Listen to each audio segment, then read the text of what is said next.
Tony DeAngelo tells all on his fight with Alex Georgiev and his relationship with K'Andre Miller. Plus, Matt Rempe is the talk of the town at Fanatics Fest.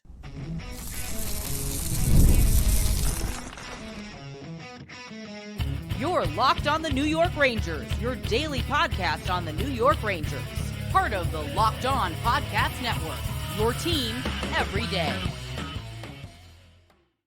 Welcome back, Blue Shirts fans, to episode number 1128 of the Locked On New York Rangers podcast. I'm your host, John Chick. So I want to thank you guys, as always, for making Locked On New York Rangers your first listen every day. We are free and available on all platforms, and we are, of course, part of the Locked On Podcast Network, your team every day. So a little bit of a catch-up episode here on Locked On New York Rangers. Basically, we're going to be taking a look at two media events or interviews, call it whatever you want to call it. A former Ranger, Tony DeAngelo, and a current Ranger, Matt Rempe, both being interviewed recently, both with some interesting sound bites. We're going to talk about both of those today and some of our takeaways from each of those sessions. And we'll begin with Tony DeAngelo.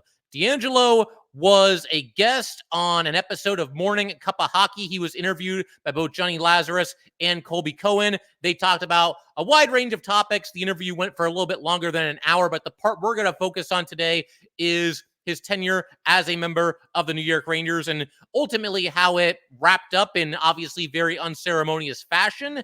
You know, things obviously went bad during what turned out to be his final season as a member of the New York Rangers. And it was interesting to hear DeAngelo talk about all these things because it's honestly the first time that we've heard anybody really talk about what went on behind the scenes the night that him and Alex Georgiev got into an altercation in the tunnel following a loss to the Penguins. And he also talks a little bit about his relationship with K'Andre Miller and some of the things that were in the media during what turned out to be his final few days as a member of the New York Rangers. So, you know, there was a lot to go through here, but we're going to start with the things that I think people are most interested in. And the first thing is, of course, once again, the altercation, the fight, the physical confrontation, again, call it whatever you want to call it, with Alex Georgiev at the start of a season and overtime loss to the Pittsburgh Penguins. Rangers really got off to a rough start that year. That was the same season with, you know, the whole debacle with Tom Wilson and the thing that went out about calling for George Paros's job and, you know, Jeff Gorton and JD getting fired in the middle of the season. There was a lot going on that year right before the tide turned the following season. The Rangers obviously made their first run in recent history to a conference final. But yeah, obviously there was this confrontation between Georgiev and Tony DeAngelo. And DeAngelo actually started this story by going back to the start of that season. The Rangers opened that season with a matchup against the New York Islanders, and it was a really rough game, really rough showing for your first game of the season. The Rangers lost that game 4-0, and in that game, Tony DeAngelo took a penalty that he didn't think was a penalty. He goes to the penalty box. He's yelling and screaming at the refs. He slams the penalty box door shut, and he ends up getting another 2 minutes.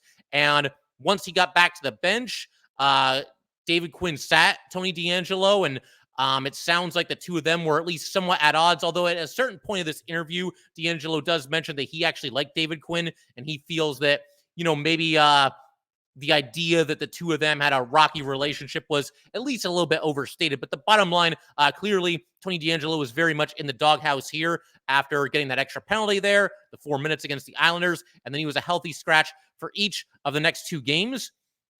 He also talked about how he had kind of been in some hot water with the organization for some tweets that he had sent out. You know, he goes back and forth with fans on Twitter, and at times it got a little bit ugly. And basically, Tony DeAngelo was in a situation right before this Georgiev altercation where he was basically skating on thin ice, no pun intended.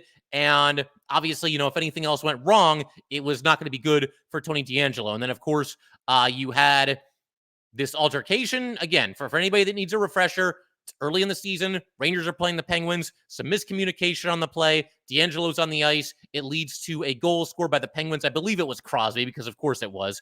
But, you know, they go down to the tunnel, and there's an altercation. And a few days later, you know, Tony DeAngelo is waived by the New York Rangers. And for a while there, we had a lot of, you know, empty we had to connect the dots, basically. That we didn't have a ton of information, but Tony DeAngelo shined a little bit of light on this. He mentioned in this interview that it was a really tough game against the Penguins. He and Alex Georgiev each scuffled in that game. It was obviously not Georgiev's best night either. And DeAngelo admitted that he yelled at Georgiev in the tunnel. And it was a quote that has kind of been passed around amongst Ranger fans, amongst Twitter. We never really knew for sure 100% if this was exactly what was said. But the rumor for a long time had always been that DeAngelo had told Alex Georgiev, make a bleeping save. And he didn't say bleeping, but I'll let you guys fill in the blanks there.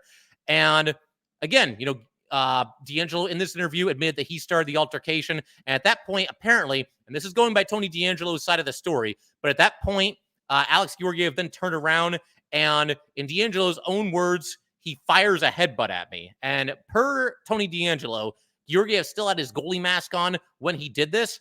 So DeAngelo had his helmet on too, but he's only got the visor there, and he ended up with a cut near his eye, I suppose, is what he said. Sounded like it was a relatively small cut on the side of his face. Tony then hit Georgiev on the goalie mask with his stick. The altercation went into the locker room, but apparently, it died down pretty quickly at that point. Per Tony DeAngelo in this interview, teammates just aren't going to let guys fight in the locker room without, obviously breaking it up. But DeAngelo, Georgiev, they're both told not to come to the rink the next day. DeAngelo at this point in the game thinks that he's going to be traded. And as it turns out, he was instead placed on release waivers and found out through Elliot Friedman on Twitter that was indeed the case, that he was on waivers. I think the Rangers probably could have, given DeAngelo a call of some sort, given him a little bit of a heads up. I mean, I suppose you don't have to do that.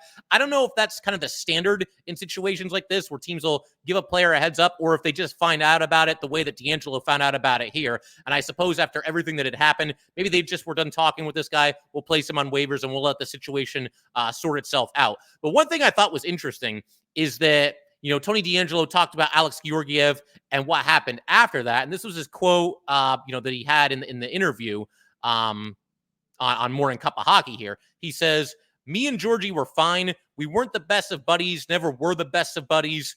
But I think if we both would have come back to the rink on Tuesday, I think everything would have been forgotten." And then DeAngelo goes on to talk about how the next season in Carolina. Now, at this point, Tony DeAngelo has moved on from the Rangers. He signs a one-year deal with the Canes. At this point, Alex Georgiev is still on the New York Rangers. And apparently, again, this is per Tony DeAngelo in this interview, Alex Georgiev went up to Tony DeAngelo. I don't know if it was like in the tunnel or wherever it was. That'd be pretty ironic if they made up in the tunnel after, that was the place where they had their altercation.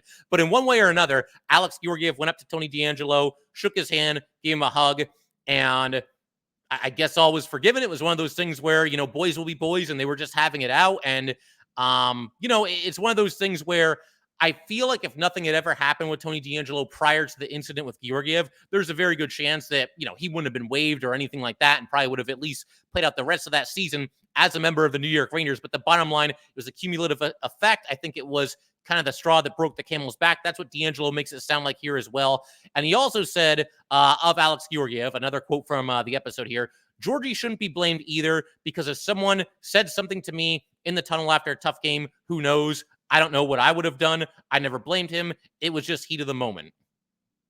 And yeah, I do think that it is a situation, heat of the moment. We've seen other altercations among teammates, whether it's New York sports or any other team, any other city, any other sport. It does happen from time to time. It's never pretty when it does happen. Obviously, this one at least was not caught by cameras, or at least not any cameras that we've ever had any access to. But yeah, again, I feel like it was probably just a case where this was the straw that broke the camel's back. Like I said, they weren't going to tolerate anything else from Tony DeAngelo. And once this happened, they knew that they could basically get out of the contract, because he was at a situation where buying him out, they were only going to owe him a very small amount of what was left on his contract. He was getting like $5 million a season. And in terms of, the cap hit, it was basically like $800,000 or something like that a season for the next 2 seasons. So they basically got out of the contract scot-free, washed their hands of it, and obviously moved on. It's crazy to think, though, like, if the Rangers had won that game against the Penguins, like, would it have eventually turned around for the Rangers that year? Would DeAngelo have eventually gotten back into the good graces of Quinn? Would things have been okay eventually? I feel like eventually something was probably going to happen. It just felt like at that point, the relationship between DeAngelo and the Rangers had gotten somewhat volatile, and obviously he was on his way after this, altercation with Alex Georgiev. But it really was fascinating just to hear somebody talk about this. A lot of years have gone by. I mean, this is what at this point? We're talking like 5 years ago, 5 seasons ago, whatever it might be. And this is the first time we've ever gotten any real details on what happened. Maybe someday Alex Georgiev will tell his side of the story. We will see. I get the feeling he won't do that at least until he retires. Georgiev doesn't seem like the kind of guy that's going to be looking to share that kind of a story and put himself out there. He doesn't really have anything to gain from it. So I could see Alex Georgiev playing it close to the vest. Like I said, at least until he hangs up his skates, which presumably will not be for a good amount of years at this point. Going to keep everything rolling. Some other takeaways from this DeAngelo interview. It was interesting to hear him go on the record and give his side of the story, where I talk a little bit about what happened between him and K'Andre Miller and, just his last few days as a Ranger and all that good stuff. And then we're eventually going to also shift our attention to Matt Rempe. He took part in a Ranger panel at Fanatics Fest. Going to talk about that as well. That was a lot of fun watching that interview with him and a couple of other Rangers, former Rangers as well. So we will get to all that good stuff in just a second. All right, we just want to take a minute to let everybody know that today's episode of Locked On New York Rangers is brought to you by eBay Motors. Passion, drive, and patience, the formula for winning championships, is also what keeps your ride or die alive. eBay Motors has everything you need to maintain your vehicle and level it up to peak performance. Superchargers, roof racks, exhaust kits, LED headlights, and more. Whether you're into speed, power, or style, eBay Motors has got you covered. With over 122 million parts for your number one ride or die, you will always find exactly what you're looking for. And with eBay Guaranteed Fit, your part is guaranteed to fit your ride every time or your money back. Because with eBay Motors, you are burning rubber and not cash. With all the parts you need at all the prices you want, it's easy to make your car the MVP and bring home those huge wins. Keep your ride or die alive at ebaymotors.com. Eligible items only. Exclusions apply. eBay Guaranteed Fit only available to U.S. customers. All right, let's go and keep everything rolling here on Locked On New York Rangers. Some other takeaways from this fascinating interview with Tony DeAngelo. However you feel about him, I do think it's worth going out of your way to find this interview. At least watch the parts where he's talking about the New York Rangers. Like I said, the interview's a little bit longer than an hour, but they talk about the Rangers for a good chunk, right in the middle of the episode there. But he was asked, we'll get to the K'Andre Miller stuff in just a second, but I found this interesting as well. He was asked by the interviewers how his Ranger teammates felt when he was waived. He said Ryan Strome and Brandon Lemieux were both texting him. He knew at that point, Tony DeAngelo did, that he was not going to be coming back, whether he cleared waivers or not. And of course, he did end up clearing waivers. Said he's still close with Ryan Strome, Brandon Lemieux. He also mentioned Brendan Smith, Brady Shea, Jesper Foss, a bunch of Rangers turned Canes, and said he's close with them as well. Mentioned Vincent Trocheck as a friend of his as well. Trocheck did the opposite of everybody else. He went from the Canes to the New York Rangers. But he said even that year, after he was essentially no longer a member of the organization, he cleared waivers and was let go by the Rangers. He said he still watched every single Ranger game that year because the rest of that season, nobody picked him up. So he watched every game. And I found this interesting, and it's something that I've talked about in the past as well. He said he was dying to be out there during everything that happened between the Rangers and Caps that year, the whole Tom Wilson situation. And again, you can feel however you want to feel about Tony DeAngelo. I'll be honest, he's not my favorite New York Ranger that I've ever seen play. Just going to be honest about it. But I said even when it happened, Tom Wilson, obviously, he's ragdolling Panarin, and we know there's going to be another game between these teams, and somebody's going to have to fight Tom Wilson. And it's probably going to have to be Brendan Smith because there's nobody else that's even close to being up to the task of doing that. But I said at that time, I feel like if Tony DeAngelo was still on this team, he might be crazy enough to do it. I don't know how well that would go for Tony DeAngelo, but I feel like he would have thrown down. And if nothing else, he for sure, I mean, you guys saw how many fights there were in that game. There had to be 7 or 8 fights and a whole bunch of other nastiness on top of that. DeAngelo would have been right in the middle of all that stuff. He's not going to play that entire game without getting into at least one fight. I'm sure that certainly would have happened. But he also talked about, again, this is in the aftermath of Tony DeAngelo being placed on waivers, ultimately clearing waivers, and no longer being a member of the New York Rangers. And this is something that he said about that situation. He said, what bugged me the most was the stories that came out after about K'Andre. That idiot wrote that story. It was so stupid. And he's talking about a story. It's not any of the main Ranger beat writers before everybody starts thinking that it's one of your favorites. It was none of them.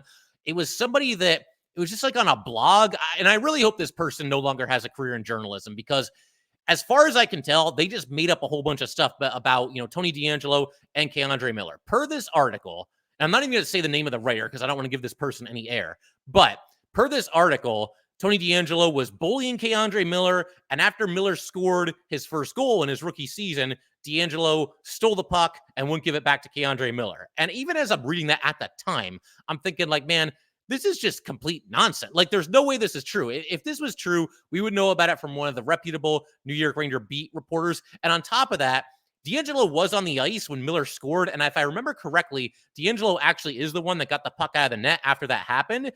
And there's a video of him giving the puck to one of the Ranger trainers or one of their equipment managers, whatever it might be. So that was all nonsense from the start. And again, there's plenty of feelings out there about Tony DeAngelo. Some people like him, some people can't stand him. Totally get both sides of it.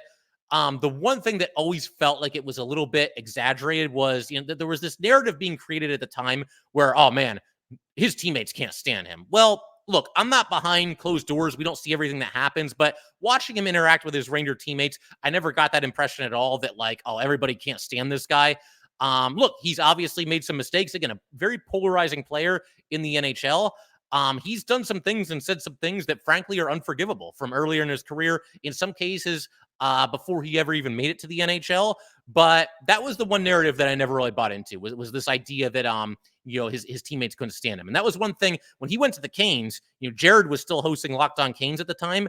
And we did a crossover episode. And I pretty much, told everything that I'm saying right now to Jared is that this guy does come with some baggage. He is rough around the edges. He's somebody that you have to keep an eye on. But the one narrative that I never bought into was the idea that, his teammates didn't like him. I mean, maybe there's some teammates that didn't like him, but the idea that he was like universally despised, never really bought into that really at all. And, that's pretty much it as far as DeAngelo. As far as my feelings on this, I mean, I don't really feel any different about anything that happened. I think the Rangers probably made the right decision in choosing to part ways with Tony DeAngelo because there was a time period there from, that off season going into the season and everything that happened there where it just felt like it was one thing after another from Tony DeAngelo. And obviously the team was kind of in turmoil at that time. They got off to a miserable start that season. DeAngelo only played 6 games for the Rangers that year, but he was playing god awful at the start of that season. And on top of that, you've got fights breaking out. You've got him threatening Ranger fans on Twitter. So I don't really fault the Rangers for doing what they had to do there. As far as the interview, I learned some new things. Felt like I got a little bit of a behind-the-scenes access thanks to Tony DeAngelo being very honest and open. As I mentioned earlier, I talked about Georgiev and not sure that he would ever, share any details of what happened, share his side of the story or anything like that as far as the altercation between him and DeAngelo. I'm also not sure how smart it was of DeAngelo to do an interview like this when he is currently a free agent and unsigned around the NHL. Like, I don't know that this would necessarily make teams definitely not want to sign him, but it can't possibly do him any good because he's an unrestricted free agent. Obviously, there's not a ton of interest in him right now. I mean, I think that's fair to say at this stage of the game in the offseason. And if you're sharing all these secrets and things that go on behind the scenes and things that nobody knows about, I don't know. A team that might have been on the fence about signing DeAngelo, maybe now they're not so eager to do it. So I'm not so sure from a business perspective how smart this was of Tony DeAngelo to do this. But I do appreciate at least the honesty and the openness that he shared here on this podcast. And honestly, let's be real. As far as the whole altercation and everything that happened there, it wasn't really anybody's finest moment. Tony DeAngelo shouldn't be mouthing off to a goalie after a really, really difficult loss in which the goalie did not play well. Alex Georgiev didn't necessarily need to headbutt Tony DeAngelo in the face. The Rangers themselves, they had just signed Tony DeAngelo to a 2-year deal. He was a restricted free agent. They signed him to a 2-year deal worth, I believe it was $5 million per season. And then you eventually just kind of wiggle your way right out of it, 6 games into the next season. Again, the Rangers have every right to do that. And maybe maybe that was the thing to do.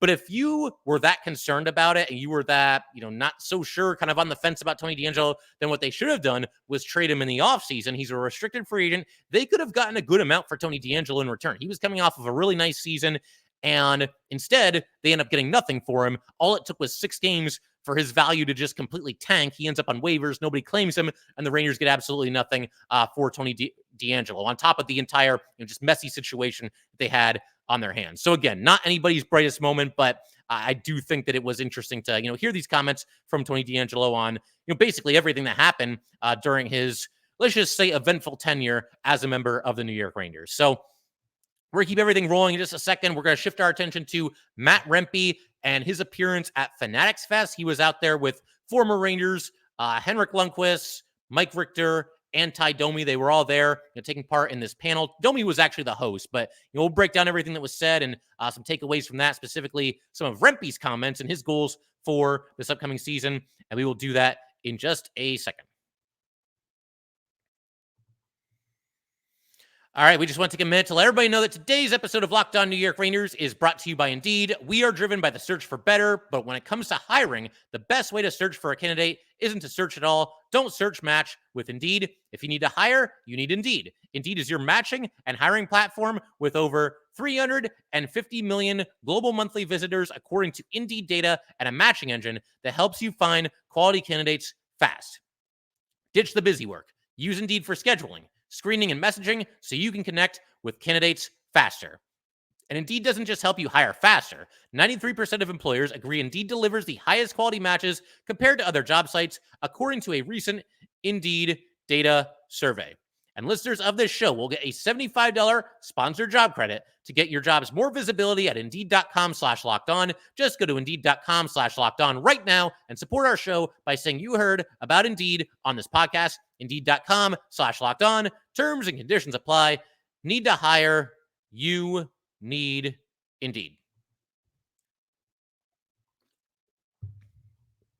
All right, so let's go ahead and keep everything rolling here on Locked On New York Rangers. Big shout out to the everydayers as always, sticking with this podcast throughout the entire NHL calendar.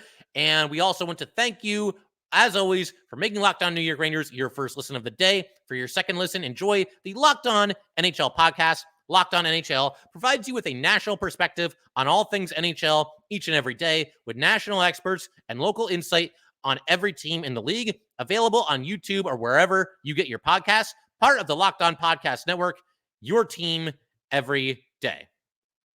So yeah, let's go ahead and keep everything rolling here. I do want to shift our attention from a former, kind of lightning rod of a New York Ranger player to a current lightning rod of a New York Ranger player. And that would, of course, be Matt Rempe. He took part in a New York Ranger panel at Fanatics Fest. And for anybody that needs a little background on the event itself, honestly, I should have gone. I'm sure some of you listening to this probably attended this. It was a 3-day festival happening in New York City from August 16th to August 18th. A lot of big name guests from around the sports world, current and former players from all different sports. Tom Brady, Eli Manning, Peyton Manning, Pete Alonso, Jerry Rice, Kevin Durant, Rob Gronkowski, and Cody Rhodes and Bianca Belair from WWE, among many others. I believe the Mike Tyson and Jake Paul presser was also held there. I could be wrong about that, but it looked like both of them were there for this event, and I know there were some sound bites coming out of that event not too long ago. But you also had a Ranger panel, at least one, and Matt Rempe took part in it. He was part of a panel, Q&A session, and just a storytelling session with Henrik Lundqvist, Mike Richter, and Tie Domi. Tie Domi did play 3 years for the Rangers, but he was actually more so acting as the host than anything else here. I mean, he chipped in with some of his stories from time to time as well, but he was the one basically emceeing the event here. Apparently, K'Andre Miller was supposed to be there as well, but Domi said that Miller got stuck at the airport, which is kind of vague. I don't know if his flight was delayed or a lot of traffic, whatever was going on there. But the whole interview was posted on YouTube and on the Fanatics page on YouTube.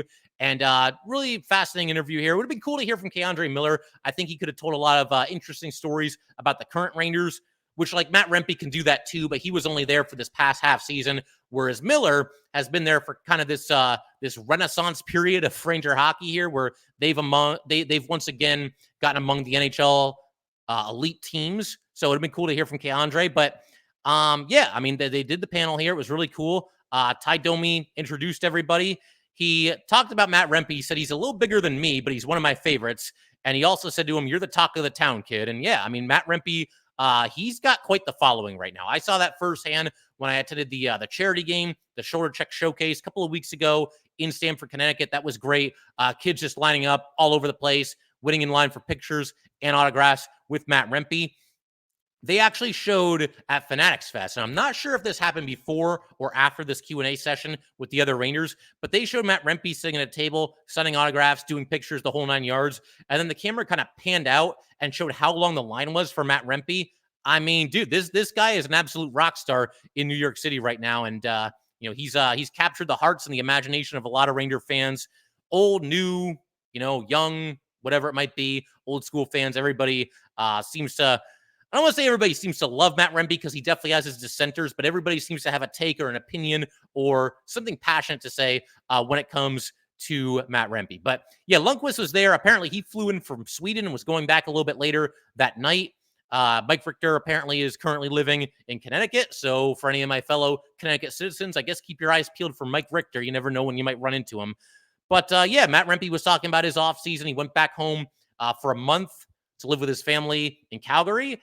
And then he came back to Connecticut a month ago. And apparently he's been living with Jonathan Quick and his family for the past month or so. Said that Quick and Chris Kreider have each taken Rempe under their wings. And he's just been training for the next season into, in Connecticut, getting ready for, the next campaign that we've got going on here. Mike Richter was great. He said, wait until you see Quickie beat the crap out of people this year. And then Rempe mentioned that him and Quick had been sparring. So that was pretty funny. But yeah, Rempe talked about his experience over this past season as a member of the New York Rangers, obviously his rookie campaign, talked about the outdoor game, talked about how he was just basically in awe of it because if I'm sure a lot of you guys remember, that was Matt Rempe's first career NHL game outdoors against the New York Islanders in a football stadium. He said that, he saw the Jets flying over the stadium and was just kind of like wide-eyed and, what's going on here kind of thing. But he actually thanked Matt Martin, who he fought with in his first career game in that stadium game against the New York Islanders. He said it was a good thing for Matt Martin to do. Rempe said that he liked getting the fight out of the way early in the game and not have to think about it the entire game. So that was kind of interesting. They talked about a variety of subjects. You had Henrik Lundqvist talking about winning the gold at the Olympics. Big year for Henrik Lundqvist that year. He moved to New York apparently at the age of 23 and then almost immediately also got to play in the Olympics. So you got to figure, his head was spinning at that time. Talked about the experience, walk into the locker room and suddenly you're playing with idols like Forsberg, Alfredson, Lidstrom, and Sundin. Henrik Lundqvist never did get that Stanley Cup, but at least he got, the Olympic gold medal, which is certainly nothing to sneeze at either. That is a very difficult thing to do. And you've only got so many shots at it because the Olympics are only once every 4 years. And with the way the NHL is with the Olympics, we never know if they're going to participate or not. So Henrik Lundqvist at least made the most of, limited opportunities to get an Olympic gold medal. Mike Richter was awesome during this whole thing. He was telling some stories about what he did and what some of his teammates did with the Stanley Cup after the Rangers won it in 1994. He said back then it was basically like the Wild West, and there was no like official with them. They just hand you the Stanley Cup and they say, here you go, it's yours. Do whatever you want with it. Apparently, he took it to the Children's Hospital, which is obviously a really nice thing to do. But then he also mentioned that late at night, some of the best decisions aren't always made. And then he talked about Brian Leach and Nick Kypreos. Apparently, they had the Stanley Cup in a bar with them, and then they turned around, and the Stanley Cup is gone. He mentioned that Gibby had taken it to a different bar. I assume Gibby is Greg Gilbert. I don't know who else that would be from that 1994 team, unless I'm just drawing a complete blank here. Probably Greg Gilbert. He also mentioned that when he had the cup, he somehow ended up with some friends at an Irish bachelorette party with the Stanley Cup. So he didn't go into too much detail there, which is entirely possible that that's for the better. But one visual that Mike Richter has, and he says it's always stayed with him, and it's something that I remember too, obviously watching it when it happened, but then also, looking back and watching highlights over all the years, all the 94, Stanley Cup moments. Mark Messier with the Stanley Cup, after they won it in Game 7 in the Garden, he took the Stanley Cup over to the glass, the boards there, and he's holding it up as high as he can so that as many Ranger fans as possible can reach over the glass and touch the Stanley Cup. And that really was a cool visual and a cool moment. Just great stuff there. They also asked Matt Rempe about some of the parallels between 1994 and 2024. And Tie Domi, of course, again, he's hosting this. He's the one kind of keeping everything together and asking these guys questions and asking for some stories. And he jokingly asked Matt Rempe, Matt, what the hell happened? Because obviously the Rangers didn't win the Stanley Cup this past year, despite obviously there being a lot of parallels between 94 and 2024. And of course, those 2 years being 30 years apart. But Rempe, he mentioned that he's going to live with Quick for the rest of the summer. He wants to have a really good camp, go in and earn everything. He says he feels like he's improved a lot. There's part of me, and I've mentioned this in a couple of other episodes, that wants to see Matt Rempe start this upcoming season with the Hartford Wolfpack. It's not that I think he's going to be completely overwhelmed in the NHL or that his head's going to be spinning or that it's going to like ruin his career if he makes a team. Look, he should get a chance to make the team just like everybody else does. But he has talked about wanting to improve other parts of his game, play more minutes per night, go out there, be part of the penalty kill, be on the ice, maybe when the Rangers are protecting a 1-goal lead, add a little bit more offense to his game, get better with his skating. You can do all those things with less pressure and presumably a lot more ice time with the Hartford Wolfpack. You can do those things there probably better than you can with the Rangers getting, 6 minutes a night or whatever Matt Rempe is going to get. But again, he's got every right to try and earn a roster spot just like everybody else does. That's just kind of where I'm leaning at this point. And Richter and Domi both, they put over Rempe big time. They said, this guy can hit you in the head, but he can do some other good things on the rink as well. Mike Richter specifically said that he thinks that Rempe, watching him, has a very good sense for the game. And I've been saying this too. I don't think Rempe is a one-trick pony. I think this is a guy that's, he's not going to be a point-per-game player. Nobody's expecting that. But I think he's somebody that there's going to be more to his game than a lot of people are currently anticipating. Because if you're somebody who, especially if you're like a fan of a rival team, it's very easy to look at Matt Rempe and say he's a goon, he's this, he's that, he's never going to amount to anything. I disagree. I think Matt Rempe is going to be, a solid all-around NHL player. There's not going to be a ton of points, but there will be more to his game than I think a lot of people are currently anticipating. This was really interesting because, Tie Domi's up there. He's the ultimate NHL enforcer. He holds the NHL record for most fights with 333. And he was talking to, so it's interesting. You've got 2 enforcers up there and 2 goalies up there. Just kind of an interesting setup. But yeah, Domi was asking, Matt Rempe about the life of an NHL enforcer. And I thought this was interesting hearing Rempe talk a little bit more about, the psychological side of all the fighting and doing the enforcing out there. This is what he said, heading into any given game and the possibility of fighting. It's on your mind. If you got to fight the next day, you're probably not sleeping great. It's hard, but I feel like it's also cool. I got to go battle this guy. Let's go. Let's go. If you win, you're on the moon. If you lose, you're devastated. He's talking about winning and losing the fight there. And yeah, look, it's one thing to be willing to do that and the physical side of it, but I'm sure, that psychologically, there's a mental game to almost play with yourself there at a certain point as well, because people start to look to you. And Domi was really funny here. He told Matt Rempe that this is a trick to fighting a little bit less, and it's something that apparently Domi used to do from time to time. He said Rempe should just skate by the opposing bench and just stare at everybody. And apparently, again, this is a tactic that Domi used to use, and Domi claims that if Rempe does this, he'll have to fight a little bit less throughout his career. He'll be able to bring the intensity of the other team down just a little bit. They talked to Henrik Lundqvist a little bit more.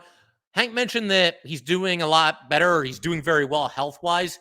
And it's interesting because, I watched that documentary on him not too long ago, and I highly recommend it, Open Heart, where it chronicles, his final seasons in the NHL. It looks at his whole career, but it focuses in on his attempt to get back from open heart surgery. And something that you don't really think about. He has open heart surgery, and look, he looks great right now. He looks like he's in good spirits. He looks like he's loving life. He does obviously great work as an analyst, both for TNT and also for MSG. There's times where he'll just go to the Garden as a fan and just take it in and watch the game from the stands. But yeah, the guy had open heart surgery. What was that, like 3 years ago, 4 years ago, whatever it was? That's no joke. And I just hope that Henrik Lundqvist is okay. And again, he looks like he's doing great. So we kind of just take it for granted, or at least I do. But it was good to hear that Lundqvist, hasn't had any health issues since, obviously that happened. And, he seems to be at peace with where he's at and enjoying life as a former NHL player. But, Matt Rempe talks about playing at Madison Square Garden. This might have been his quote of the entire panel. This was the quote of the entire panel, I think. He was asked about just the energy of Madison Square Garden, the passion of all Ranger fans. And he said, "It makes me want to rip my heart out of my chest, run through a wall. It's incredible. It's unreal. There's nothing like it."